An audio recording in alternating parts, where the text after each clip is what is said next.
Hello बच्चों, आप सब कैसे हो। मैं हूँ शैली शर्मा, आपकी टीचर और आपकी सबसे अच्छी दोस्त।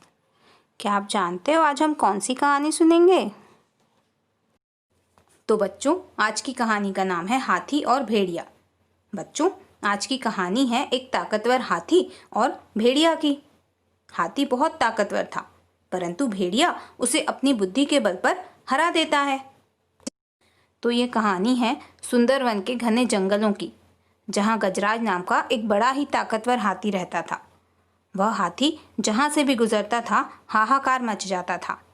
जब वह जंगल से गुजरता था तो जंगल के सारे जानवर उससे डरकर इधर उधर भाग खड़े होते थे। इसी भागम दौड़ में कई बार छोटे छोटे जानवर तो मर ही जाते थे। वह हाथी सभी जानवरों पर अपना रौब जमाता था। जंगल के सभी जानवर उससे डरते थे, क्योंकि उस जंगल में उससे ज़्यादा बलशाली जानवर कोई और था ही नहीं।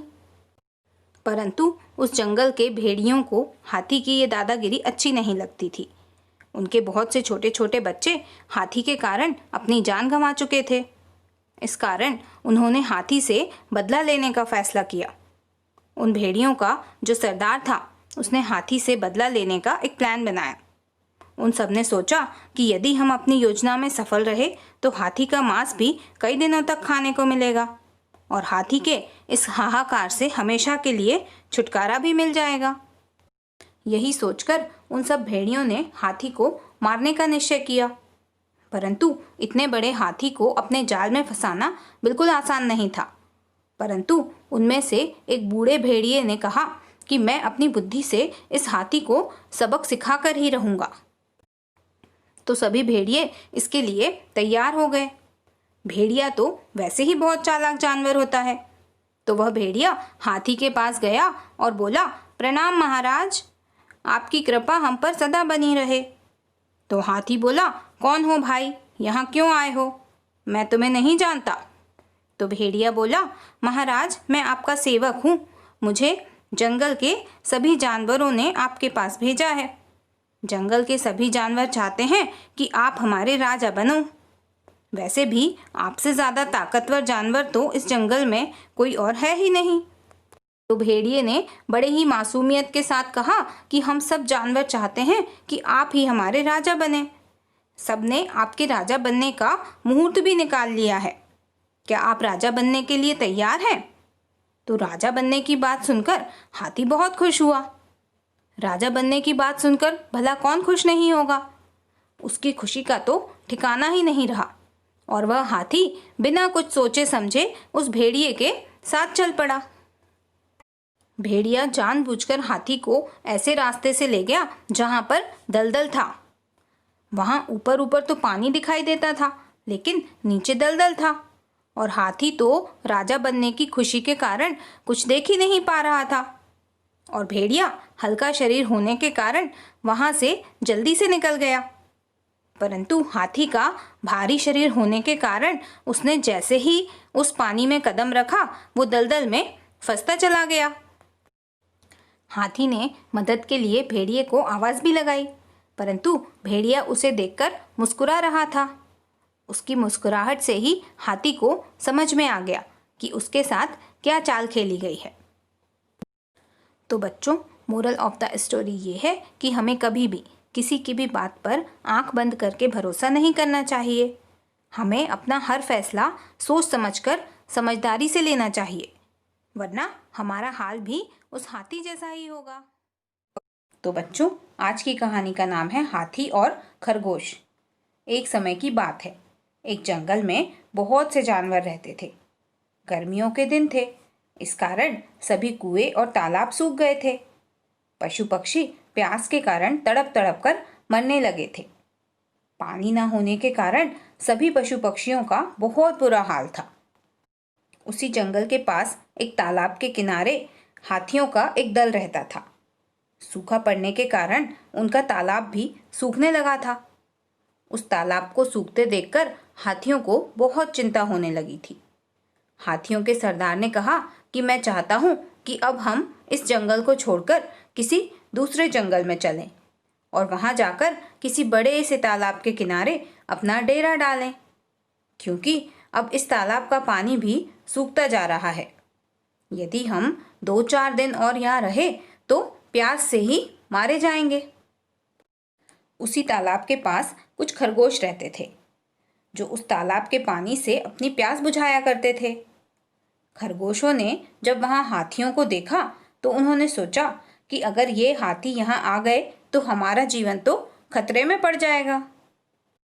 खरगोशों ने सोचा कि यदि इतने सारे हाथी रोज इस तालाब का पानी पिएंगे तो ये तालाब भी सूख जाएगा और एक दिन ऐसा आएगा कि हमें पीने को तक पानी नहीं मिलेगा।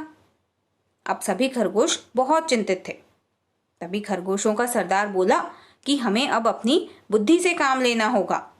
हमें कुछ ऐसा करना होगा कि ये हाथी इस जंगल में ना आ पाए। तभी एक छोटा सा खरगोश बोला कि हम उन हाथियों का मुकाबला कैसे कर सकते हैं, वे तो बहुत शक्तिशाली हैं, हमें तो वे अपने पैरों से ही कुचल देंगे। तब खरगोशों का सरदार बोला कि हमें उनसे कोई मुकाबला थोड़ी ना करना है, बल्कि हमें तो उन्हें अपनी बुद्धि से ही हराना है। फिर खरगोशों के सरदार ने उन सबको अपनी योजना यानी प्लान के बारे में बताया, जिसे सुनकर सभी खरगोश बहुत खुश हुए। अगले दिन खरगोशों का सरदार और मंत्री दूसरे जंगल में उन्हीं हाथियों से मिलने गए। खरगोशों ने हाथियों को प्रणाम कर कहा, हे जंगल के राजा, हम दोनों सभी खरगोशों की तरफ से आपकी सेवा में हाजिर हुए हैं। खरगोशों के सरदार ने कहा कि आप जिस तालाब पर रहने आना चाहते हैं, हम आपको उसके बारे में कुछ जानकारी देना चाहते हैं। तो हाथियों के सरदार ने कहा, बताओ क्या बात है। तो खरगोशों का सरदार बोला कि आप जिस तालाब पर जाना चाहते हैं वहाँ हमारे देवता चांद रहते हैं। यदि आप सब उस तालाब के जल को गंदा करेंगे तो हमारे देवता नाराज होकर हम सबका सर्वनाश कर देंगे। तो हाथियों के सरदार ने पूछा, क्या यह सच है? तो खरगोश ने कहा, अगर आपको विश्वास नहीं है तो आप आज रात खुद आकर चांद देवता के दर्शन कर सकते हैं। इससे आपको पुण्य भी मिलेगा और आपको हमारी बात पर विश्वास भी हो जाएगा। हाथियों के सरदार ने कहा कि यदि तुम्हारी बात झूठ निकली तो तुम जान से भी जा सकते हो। तो खरगोश ने कहा, ठीक है महाराज, आज रात आप तालाब पर जरूर आएं, तभी आपको हमारी बात पर विश्वास होगा। शाम होते ही हाथियों का सरदार अपने पूरे दल के साथ उसी तालाब पर चांद देवता के दर्शन करने आया और देखा कि तालाब के अंदर चांद देवता विश्राम कर रहे हैं। यह सब देखकर सभी हाथियों ने सूंड उठाकर चांद देवता को प्रणाम किया और खरगोशों से कहा कि धन्य हो आप सब, आपके कारण हमें चंद्रदेव के दर्शनों का सौभाग्य प्राप्त हुआ है। और फिर वे सब हाथी वहां से वापस अपने जंगल की ओर चले गए। हाथियों के वहां से जाने के बाद सभी खरगोश हाथियों की मूर्खता पर जोर जोर से हंसने लगे, क्योंकि उस रात पूर्णिमा की रात थी और चांद अपनी पूरी चमक के साथ चमक रहा था। उसी चांद की तालाब के पानी में परछाई देखकर हाथी उसे चांद देवता समझ बैठे और चांद देवता के क्रोध से डरकर वहां से भाग गए। तो बच्चों, मोरल ऑफ द स्टोरी ये है कि हम अपनी बुद्धि के बल पर बड़ी से बड़ी मुसीबत से भी छुटकारा पा सकते हैं। जैसे कि छोटे से खरगोशों ने इतने बड़े हाथियों को अपनी बुद्धि के बल पर हरा दिया और उन्हें अपने तालाब से दूर भी भगा दिया। तो आपको ये कहानी कैसी लगी, आप मुझे कमेंट करके ज़रूर बताना और इस कहानी के बारे में अपने फ्रेंड्स को भी ज़रूर बताना। और हाँ, वीडियो को लाइक, शेयर और चैनल को सब्सक्राइब भी ज़रूर करना। Okay, bye bye, take care.